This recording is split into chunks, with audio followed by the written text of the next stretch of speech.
So it finally happened. 4:15 this morning, somebody tried to break into my car while I was sleeping in the back. Oh, an absolute worst way to wake up, I swear. And if you've not watched any of my nonsense before, I've basically been sleeping in my car in Melbourne for the past 8 months now. And I'm not going to go into why in this video. I've done other videos on that. It's mostly by choice. But I haven't had too much hassle in the last few months. In fact, it's been ages since I've had anything dodgy happen. Melbourne's reasonably safe and crime-free, especially compared to London. But so I've been staying in a car park, a reasonably big car park opposite a retirement village. And I don't get any hassle there. I can sort of park down the far end and it's kind of dark and quiet. There's quite a bit of road noise. But I just sort of put one earplug in, and that kind of drowns out most of it. So I'm pretty comfy and I'm pretty warm, and I have a decent night's sleep.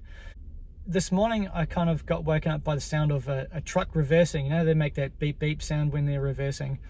And I didn't think anything of it because there's a lad who parks his truck in that car park sometimes, and he normally comes and goes about 5 o'clock in the morning, so I didn't think anything of it. But what woke me up was the sound, or like the car shook a little bit, and it felt like something had hit the car, and I thought, oh shit, because it was pitch black and it was pissing with rain. I thought he's reversed into my car, so I kind of like lifted my head up, and as I looked out my driver's window, there was a torch shining in the window, kind of like looking around inside the cab. And because I was half asleep, the first thing that I thought of was, oh, it's the police. Like, someone's called the police and said, we think someone's sleeping in the car. Could you please go and check on them? But then I heard something go into the driver's door lock, and I heard them like trying to force the lock. So I flung my sleeping bag off, like leapt into the front seat, and I couldn't find my keys. I take them out of the ignition at night and put them into the center consoles. I couldn't find my keys. I was going to put the window down and just like yell at them, you know, don't bust my lock. You know, I'm in here and I'm okay, like, let's have a chat. So instead of being able to put the window down, I just kind of unlocked the driver's door, which unlocks all of the car, and tried to open the door. And as I was pushing the door open, there's someone on the other side with like a metal bar in the lock pushing back on the door. And I was like, yo, stop, what the fuck are you doing? And I couldn't see anything because the rain was so heavy and it was so dark. I could just make out a car like parked across the front of my car. I was backed up to a fence, so the only way out was straight ahead, and they'd kind of blocked me in. And I was like, yo, what the fuck are you doing?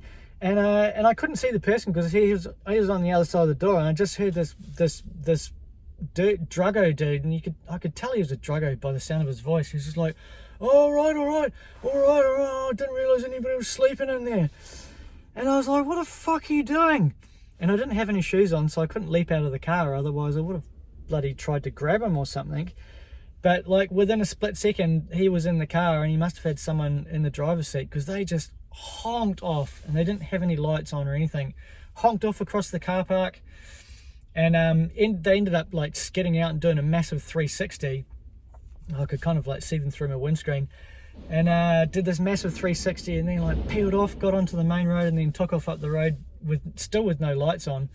And I'm sitting there just with my door open and like getting rained on, just wondering what the bloody hell had just happened. It was absolute madness. And then so I just kind of sat there for about 45 minutes just processing what had happened, and like, you know, I wasn't in a position to chase after them or anything like that. It was completely pointless.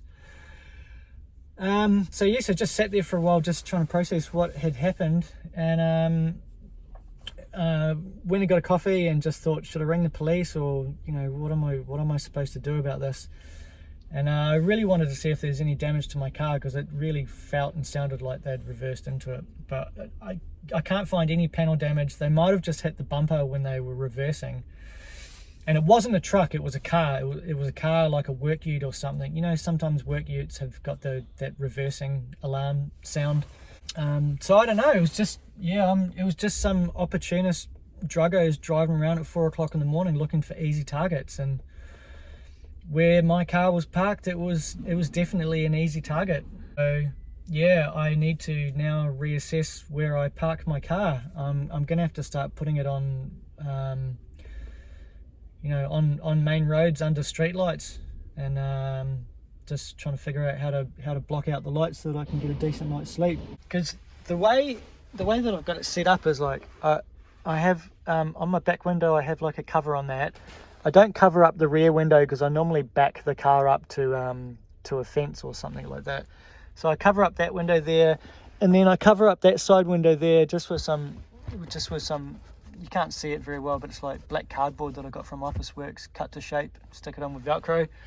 And then I don't cover up the front side windows, and I don't put my sunshade on the windscreen anymore for this exact reason. And because I don't want all of my windows blocked up, and I don't want to have two earplugs in. I only wear one, like I said, just in case anything happens in the middle of the night, and you know, if I can't hear and I can't see, you know, I'm really vulnerable. So, you know, 6 months, in 6 months one dodgy thing has happened. I don't think that's too bad, but I definitely need to start parking somewhere where I'm less vulnerable and less of a target.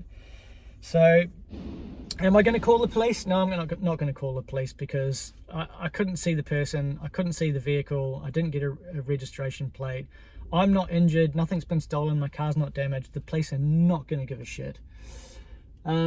So yeah, I spoke to my dad about it. He was the first person I spoke to, and he's over in the UK, and he was about to go to bed, and he just said he's actually over there travelling around in his van at the moment, so he's quite up to speed with the safe places to park and stuff like that. And he said you just need to park under streetlights, just on, you know, on not super busy roads, but like busy-ish suburban roads. And he said you just get used to the traffic noise, but you're a lot safer. Park next to other cars, park under streetlights, and you should be good. So yeah, so, you know, all good. It could have been a lot worse. I'm just taking it on the chin, and just taking it as the universe giving me a little reminder that I need to stay vigilant. Other than that, you know, it's getting cold. It's now winter in Australia, and it's getting cold at night. But yeah, it's warmer. It's about 6 or 7 degrees on average warmer inside the car than it is outside. And I'm warm, and I'm comfortable, and I'm sleeping well, apart from when people are trying to get into the car uninvited. But aside from that, like, everything's good. I'm going to do a little video another time on how I set up and how I keep warm in winter, and like the pros and cons of sleeping in the car. And I'll try not to make any more videos where I'm slagging people off and like being really judgmental and stuff. That last video was a bit negative, but that's all right. I'm not going to take it down, because sometimes that's how I feel, and sometimes that's how I talk about people, and that's okay. Judge away. But yeah, I better go because I'm waffling again. Yeah, have a good weekend.